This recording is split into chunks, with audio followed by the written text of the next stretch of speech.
Exam में जिस तरीके से छात्रों पे लाठीचार्ज होता है और न जाने किस तरीके से छात्रों के साथ डीएम का थप्पड़ जो चलता है और लाठी सरकार का चलता है, उसको लेकर इन लोगों से हम बात करने का प्रयास करेंगे। अभी हमारे साथ कुछ और भी अभ्यर्थी हैं, उन लोगों से बात करने का प्रयास करेंगे। पहले तो स्वागत करते हैं आप लोगों का। स्वागत। मतलब जिस तरीके से आप लोगों के साथ ये घटना घट रहा है, बार बार री एग्जाम करने के लिए और सरकार के दायरे में अच्छे से एग्जाम कराया जा रहा है, फिर भी पेपर लीक हो जा रहा है, उसको लेकर क्या कहना चाहेंगे? पेपर लीक तो ये सच्चाई एक तथ्य है ना, और उसके विरोध में हम लोग अगर प्रदर्शन हो रहा है तो ये थप्पड़ मारी और लाठीचार्ज ये क्यों हो रहा है? हम ये कह रहे तो ये एपीजे अब्दुल कलाम का जो मिसाइलवा है वही मार दो, एक बार लगे काम खत्म करो। एक बार मिसाइल लेके मारो ना, पाकिस्तान में हुआ था ना, तो वही लिया के तोड़ फेंको का दिक्कत है? इतना कर रहे हो तो थोड़ा और बढ़ो आगे, इतने पर रुक कह रहे हो? क्या लगता है कि छात्रों को बेरोजगार बनाने के चक्कर में सरकार लगा हुआ है?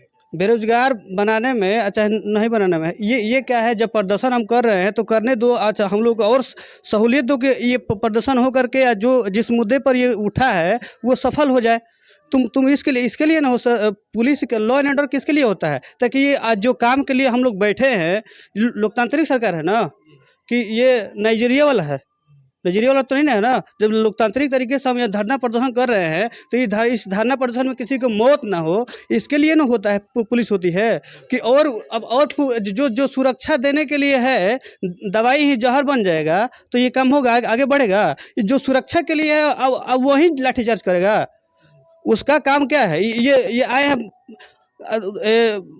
आतंकवादी हैं, सीमा पार से हैं कि सीमा के ये अंदर के हैं? छात्रों का दर्द सरकार कहीं ना कहीं समझ नहीं पा रही। समझ रही है। ऐसा नहीं है कि भोली है सरकार, ये जानती नहीं है सब कर रहा है उसी का है। भोली है, बची नहीं, 2 वर्ष की बच्ची है सरकार, तो तब का नहीं जानती है वो?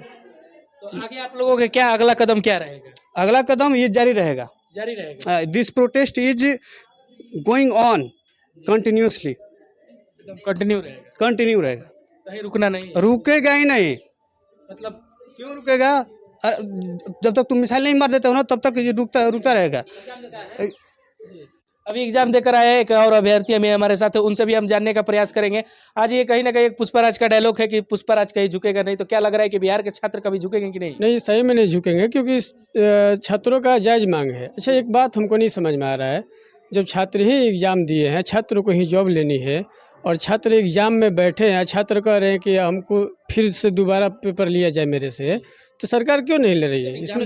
एग्जाम देने गए थे तो उस टाइम किस तरीके से जांच किया जा रहा था? अंदर जाने के बाद क्या लग रहा था कि फिर से पेपर लीक होगा? देखिए, आशंका तो पहले से भी थी, क्योंकि पेपर लीक पर लीक होते जा रहा है बिहार में, और बिहार जितने लीक सक्रिय माफिया हैं वो सारे पेपर लीक करने में ही लगे हैं। सरकार झूठ मूठ का कानून बनाती है, उस पर अमल नहीं करती है।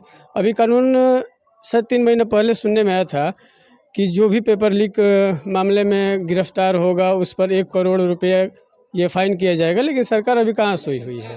आगे के जो छात्र हैं उन लोगों पे क्या मतलब आने वाले जो बीपीएससी की तैयारी कर ले, क्या मनोबल उन लोगों का टूट रहा है कि नहीं इस तरीके? जी, बिल्कुल टूट रहा है, क्योंकि जो छात्र दिन रात मेहनत करके लग कर अपना ईमानदारी से पेपर देते हैं और कुछ गलत नीतियों की, सरकार की गलत नीतियों की वजह से जो पेपर लीक होता है उसमें गलत बच्चों का चयन हो जाता है और अच्छे बच्चे सड़क पर घूमने के लिए मजबूर हो जाते हैं। अगर आप आए तो उसके बाद क्या लगा था, क्या कॉन्फिडेंस था उस समय?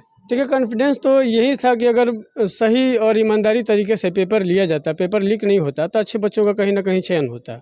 और थोड़ा सा बीपीएससी मुद्दे से हटकर हम एक बात करना चाहेंगे। बीपीएससी ही कंडक्ट करा रही है ये टीचर का जो शिक्षक बहाली हुआ, TRE 1, TRE 2, TRE 3, तो इसमें सरकार की गलत नीतियाँ आई, क्योंकि बिहार में सबसे ज़्यादा बेरोजगारी दर है और बिहार की सरकार ही बच्चों को बेरोजगारी का सबसे बड़ी कारण है। कारण ये इसलिए है क्योंकि यहाँ डोमिसाइल लागू नहीं है, जबकि अदर स्टेट में जो भी है वहाँ डोमिसाइल लागू है।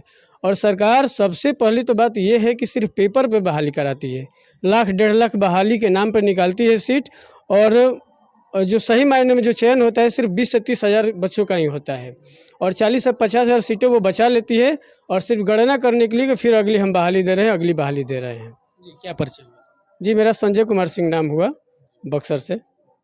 तो देख सकते हैं कि यहाँ पे जो बीपीएससी के एग्जाम देकर आए हैं जो छात्र, उन लोगों के साथ किस तरीके से खिलवाड़ किया जा रहा है, उनके करियर से खिलवाड़ किया जा रहा है।